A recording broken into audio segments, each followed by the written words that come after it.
Hi guys, welcome to the Channel of Love study group. Okay, we are studying How to Raise Your Own Salary by Dr. Napoleon Hill. We are on chapter 15, Budget Your Time and Money. Andrew Carnegie directed his entire life by a strict budget that covered both his time and his financial resources. His achievements qualified him to speak as an authority on this subject, for America has never produced a man who made better use of his opportunities under the American way of life than he did.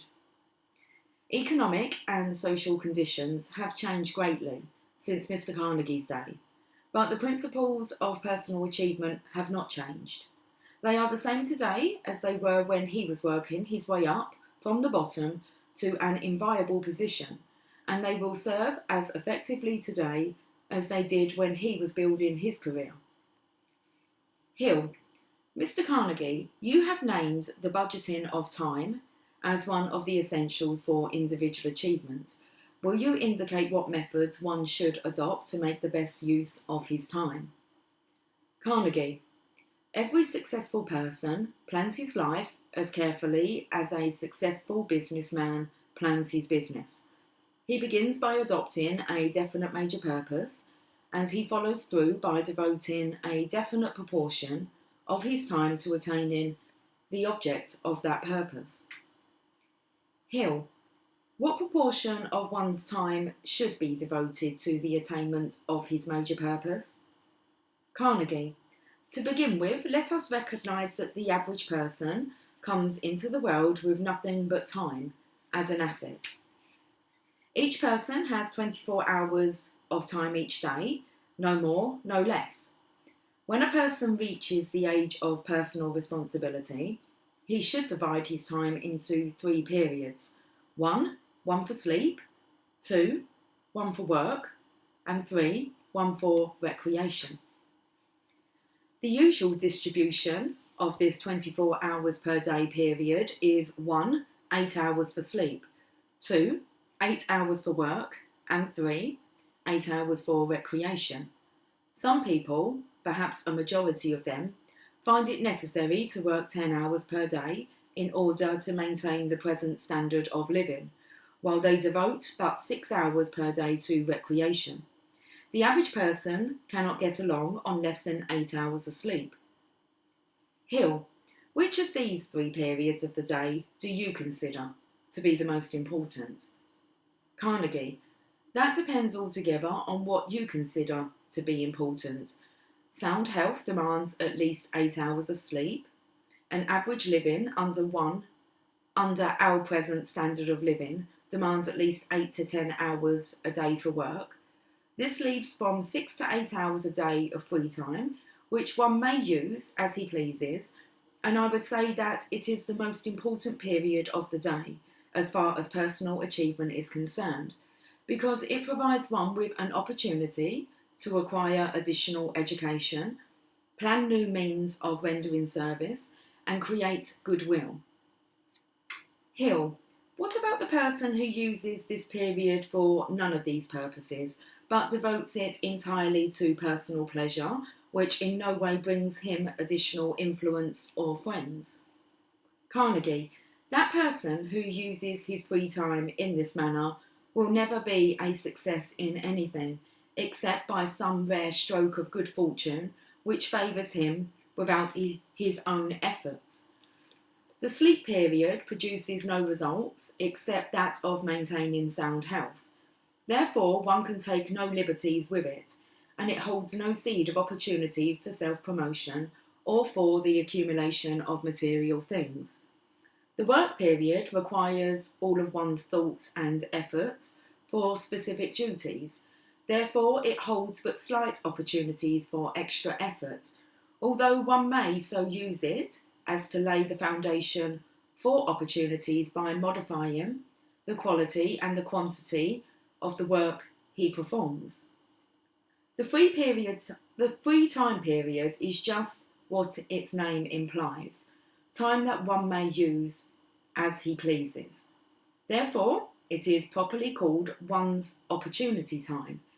During this period, one may not only plant the seed of opportunity, but one may also cause the seed to germinate and grow by carefully regulating his association with others and by exercising strict discipline over his own thoughts. The more successful people combine their free time with their work time by devoting all of it to some sort of action which aids them in attaining the object of their major purpose. Thus, they work about 2/3 of their time and sleep the other third. Hill. But isn't it necessary for a man to take time off for recreation and play if he is to maintain sound health? Carnegie. Yes, sound health demands a change of physical and mental habits, but successful people have learned how to make these changes by so arranging their work time and their free time that the free time provides recreation along lines that contribute to and harmonise with the duties they perform during their work time. Hill. I see what you mean. A man may so use his free time that it brings him opportunities definitely related to his work, such as association with people who can be of benefit to him in connection with the attainment of his major purpose, although his relationship with them may be entirely of a social nature from which he gets his recreation. Carnegie. That's the idea precisely. But you should recognise the fact that most people do not spend their free time in this manner.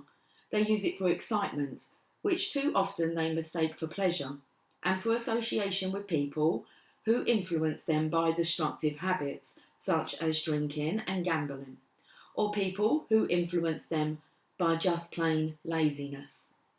While one's free time may be properly called opportunity time, it usually proves to be one's misfortune time, for it is during this period that most people acquire negative habits which vitally affect their work time. Such habits, for example, as cutting into their sleep time and thereby reducing the efficiency of their work time, as well as impairing their physical health. Hill. I see the logic of your argument, Mr. Carnegie, but is it not true that a well-rounded life calls for play and recreation? That old saying that all work and no play makes Jack a dull boy seems to be sound. Carnegie. That may be a sound saying, but there are many misconceptions. Speaking for myself and from my observations of the successful people I have known, I can say that there is no better form of play than that which is associated with the planning and attaining of one's major purpose. It would be a mistake to say that I work hard, for the truth is that I look upon my work as the finest sort of play. So does every other man who is succeeding in the true sense of that term. A man's work can be a recreation if he does it in a spirit of intense enthusiasm and likes what he is doing. Enthusiasm recreates and interest in one's work may therefore be recreation. Hill. I recognise the truth of what you have stated, but what sort of man who does not like his work, like the man who is forced to labour in order to have the bare necessities of life, what motive has he for enthusiasm over his work? Carnegie. I thought you would get around to that question. It is the very question I needed in order to make clear to you the full benefits of that free time period. Okay, I want to go back and reread that question. I recognise the truth of what you have stated, but what of the man who does not like his work? The man who is forced to labour in order to have the bare necessities of life? What motive has he for enthusiasm over his work? Carnegie. I thought you would get around to that question. It is the very question I needed in order to make clear to you the full benefit of that free time period.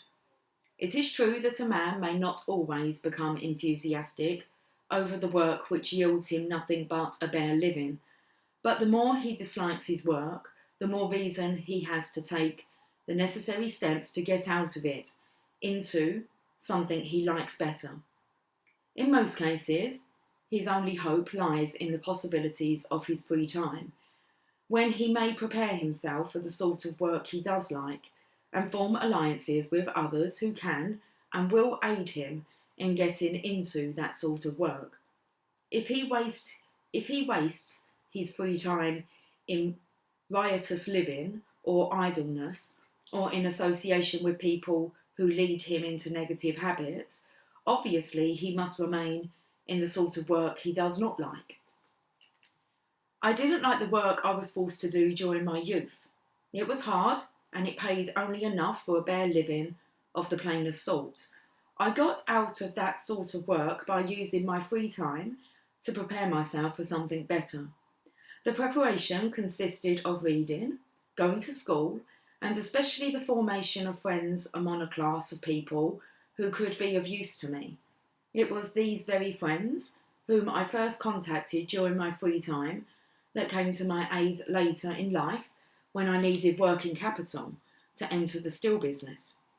You see now why I call free time opportunity time? In a strict sense, one should have no such thing as free time, for all of one's time, outside of that required for sleep, should be so used as to bring one some form of benefit. I can truthfully say that I never, in my entire life, spent a second of time voluntarily with anyone whom I did not believe could and would be of benefit to me.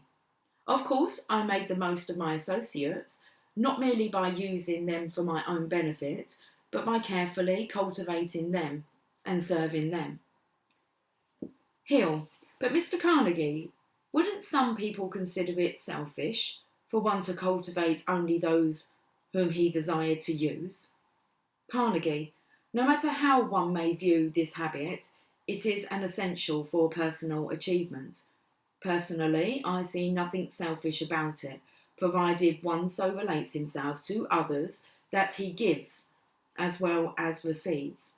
And I have made it clear that I have always followed this practice. I can truthfully say for every benefit I have ever received from another person, I have rendered that person an equivalent benefit or more. And for every dollar I have accumulated, I have helped others, many others, to accumulate. So where has the selfishness on my part come in? And to top off my career, I am now engaged in giving all my wealth to other people in ways I think best suited to aid them. Hill, I am glad I asked that question, for it is one that many another person will ask without an opportunity to get the correct answer had I not asked it. From what you have said, I have reached the conclusion that the question of the value of time boils itself down to where one is forced to recognise that the most important portion of one's time is his free time, because the other periods of the day must, of necessity, remain routine periods during which one may not always have control over them. Carnegie, you now have the viewpoint I wished you to get. Free time is exactly what its name implies, for it is the starting point of all individual freedom, of both body and mind. There is but one thing over which anyone has greater control than he has over his free time, and that is the nature of his thoughts.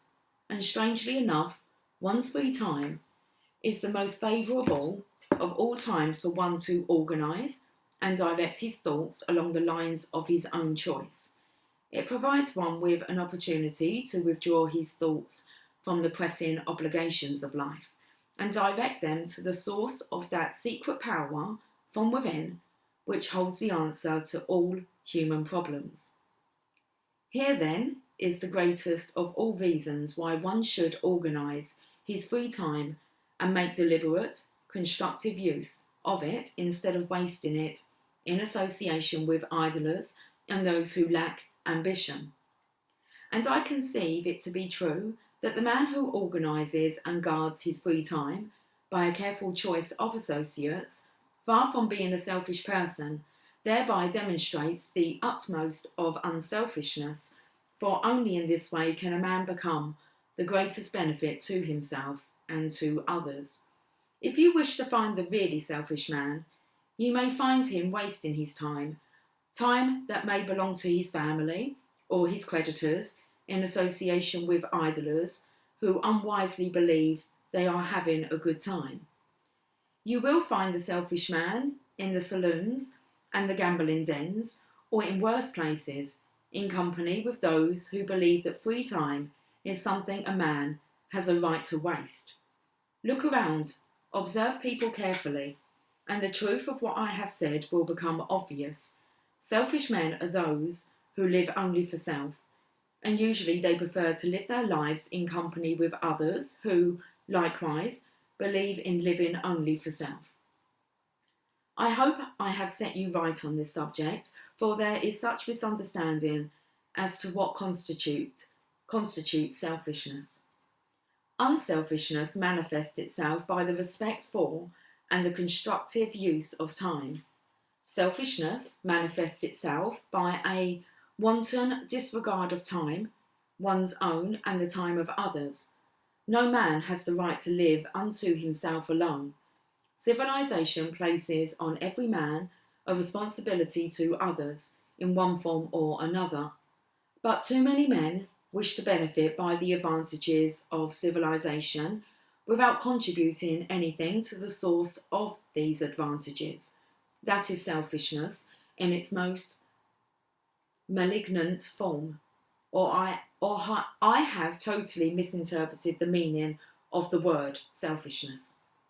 My emphasis of this subject is not intended as a rebuke to you for asking the question that prompted it, but it is intended to inspire thought on the part of those who will need straight thinking on this subject, of whom there are millions. Selfishness is one of the fundamental evils of the world, and its true nature needs analysis, such as I hope I have given it. Hill, granted that a man makes efficient use of his work time by relating it to his free time, and so combines the two periods, that he is able to procure whatever he desires, that he has a definite major purpose, and by the efficient use of his time attains that purpose, or is well on the way towards its attainment. Is that enough to ensure his success, Mr. Carnegie? Carnegie, no. Assuming that you have reference to material things, money or its equivalent, when you speak of success, let me call your attention to the fact that neither the ability to procure money easily nor the actual temporary possession of it will mean much to the man who does not learn how to use riches. The value of all riches, money included, consists in the use one makes of them, not in their mere possession. The successful man, the one who attains economic success, budgets the use of his money and material assets as carefully as he budgets his time. He sets aside a definite amount of his income, usually determined on a definite percentage of the total, for 1. Food, clothing, and household expense. 2. Life insurance. 3. Savings, which he puts to work in some form of investments. 4. Charity and recreation. All 4 of these items are controlled by a strict budget from which no deviation is made except in the rarest cases of emergency. This ensures the saving of a definite percentage of one's income and leads to economic security. What difference would it make whether a man's income were $100 a month or $1,000 a month, if he allowed it all to go for living expenses or spent it for recreation or for any other purpose that did not yield a material return of some sort?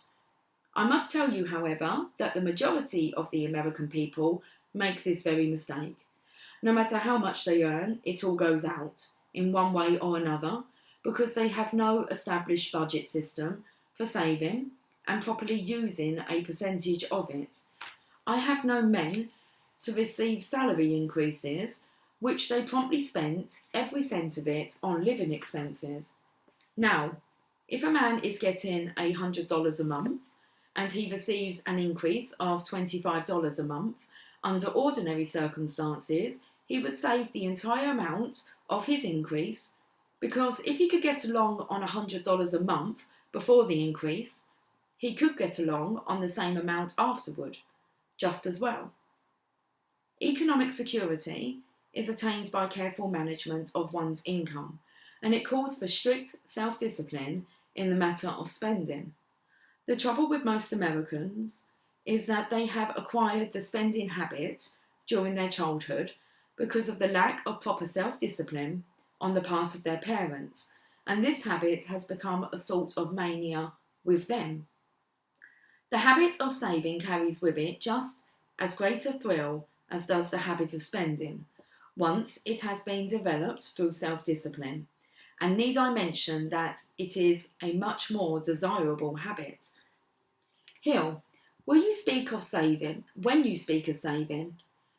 you do not mean the mere hoarding of money in a savings account or a safety deposit box, do you, Mr. Carnegie? Carnegie, no, I don't mean that. Intelligent saving calls for the use of one's savings. Money should be put to work earning more money, and if it is not put to use, one might as well not have any more than enough for actual living expenses. Hill, what percentage of a man's income should be set aside as a savings fund? Carnegie, that depends upon many things. The percentage should vary according to whether a man was married or single, and depending upon the number of people dependent upon him for a living or an education. A single man should have a much larger percentage of his income than a married man, since generally speaking, he has fewer dependents. He should save in anticipation of the day when he will have a family, as well as to provide himself with economic security in old age. But every man should save a definite percentage of his gross income, even if it is no more than 5%, in order that he may develop the habit of saving. The amount actually saved is not as important as the habit itself, because the savings habit connotes self-discipline. This is of great value in other directions. Without self-discipline, no man can be sure of ever attaining economic security, or of becoming successful in the attainment of his major purpose, no matter how much ability he may have, or what his opportunities may be. The habit of saving is self-discipline of a high order. Hill, what do you consider to be the most important item on a man's savings plan? Carnegie, life insurance. That should take precedence over everything else. Whether a man is married or single. In the first place, life insurance forces one to adopt the savings habit because the premiums have to be paid annually.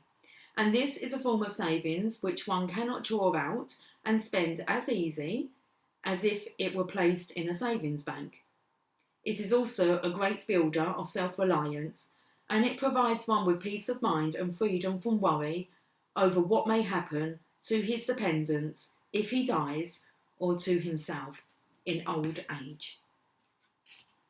That's the end of chapter 15. Okay, let's end on this quote. Silence has one major advantage. It gives no one a clue as to what your next move will be. Okay, chapter 16, make health a habit. We shall read that chapter in our next session. Okay, guys, have yourself a fantastic day. Take care, much love. Bye for now.